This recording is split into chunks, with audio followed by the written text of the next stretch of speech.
Okay, sa pagbati ng kapayapaan sa ating lahat at assalamualaikum warahmatullahi ta'ala wabarakatuh. So nandito po tayo ngayon sa Pasig mga kamaster, no? So mayroon po tayo ditong aircon na ang tatak ay Colin. Okay, Colin. So ang problema ni sir talagang hindi na ho lumalamig mga kamaster. Palala, ito po ay 9 years of the making na. So talagang bawing-bawi na ho si sir.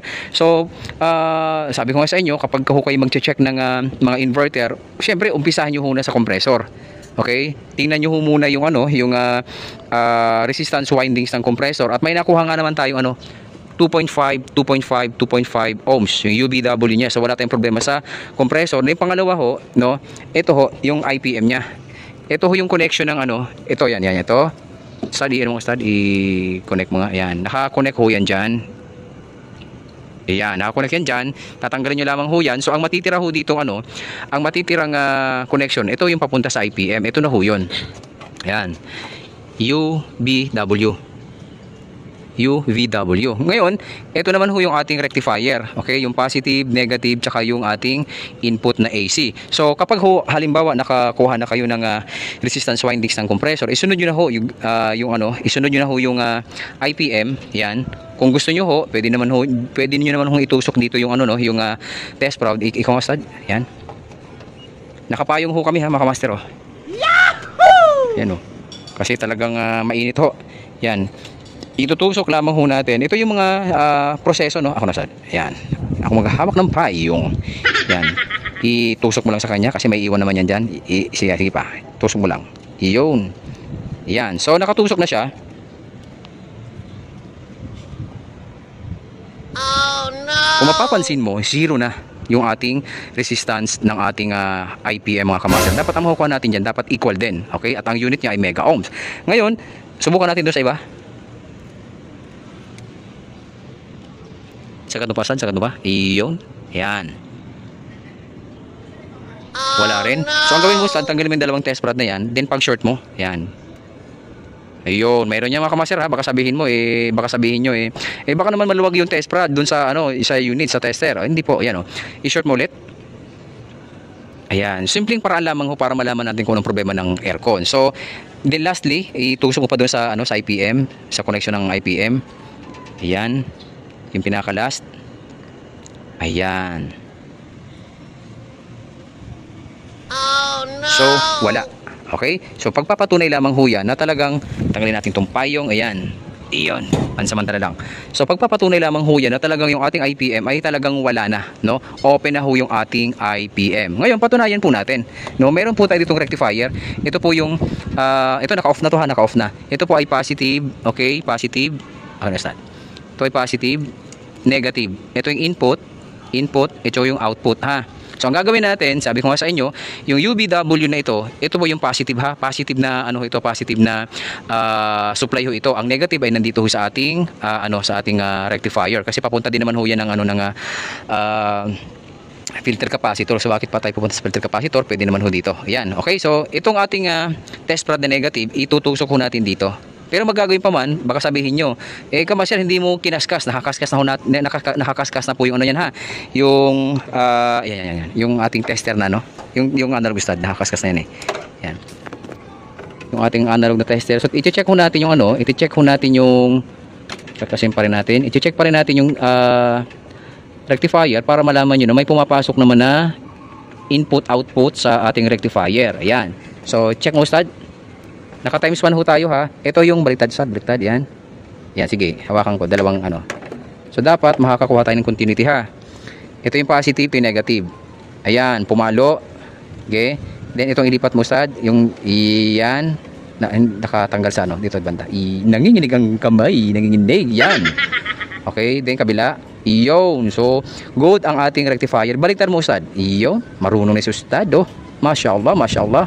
Yan. So kapag hindi yan pumalo, ibig sabihin good ang ating rectifier. Ngayon, ang gagawin po natin, set aside muna natin to. Ang gagawin ho natin para mas kapanipaniwala ho yung ating troubleshooting, wag na natin pahirapan yung ating mga sarili. Kasi 9 years na po ito. No? 9 years na po ito. So ang gagawin po natin, talagang troubleshooting. Alamin natin anong pinaka-issue mga kamaster. Okay?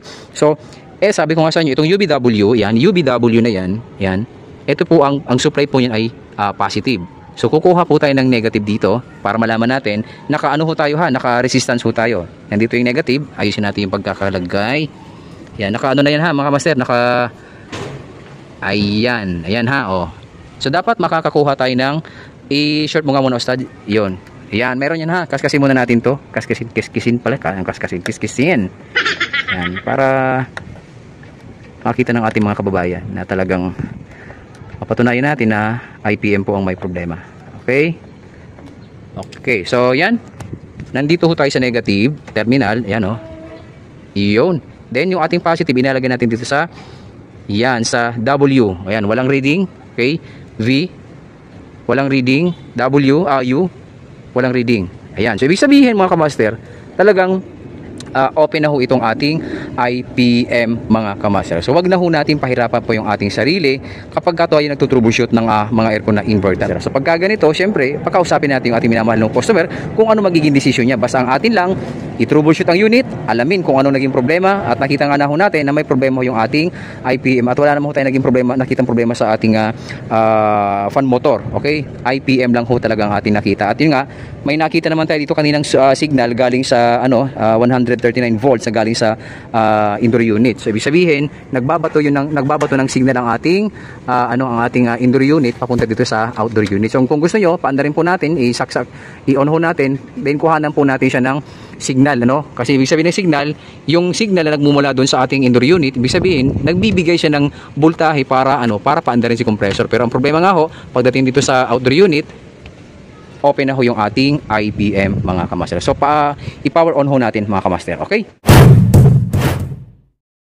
Okay, so mga kamaster, nakauna ho yung ating breaker. So tingnan ho natin kung mayroong signal sa indoor unit. Ayan ha, pagpapatunay na ang problema ay nasa outdoor unit at wala sa indoor unit. Para malaman nyo na kung may binabatong signal si indoor unit, kailangan lamang ho natin tingnan yung ating supply. Nagdadahan-dahan ho kami dito kasi nga medyo masikip. Ayan, tingnan ho natin ha. Ayan, so subukan natin ng from 1, line 1 and line 2. 232 volts AC. Ngayon, ang gagawin natin, ililipat natin yung kulay pula. Yan, yung number 2, ililipat natin sa signal. Kailangan may, ayan mga kamaster, may signal na galing sa indoor unit. Tama sabi mo. Ayan So ibig sabihin, wala talagang problema sa ating indoor unit. Nagbibigay siya ng signal sa ating outdoor unit para gumana ang ating compressor. Pero ang problema nga ho, ay open na ho ang ating IPM mga kamaster. Pero magkagawin pa man, kukuhanan po natin ang actual voltage itong IPM na to ha. Yan, actual voltage. Ang pagkuha ng actual voltage ng IPM, yung same pa rin yung negative ng rectifier at yung positive naman dun sa UBW. Kuha mo nga Ustad. Yan. Dito natin. Ang hirap dito sa Saudi. Mainit. Ayan. So, negative dito sa okay. Yan ha. I-set pala natin sa DC. DC. Yan. DC. Iyo, nadali. Yan, DC. Tingnan natin. Yan wala na yan. 16 volts lang. U muna tayo. U. Ayan wala U.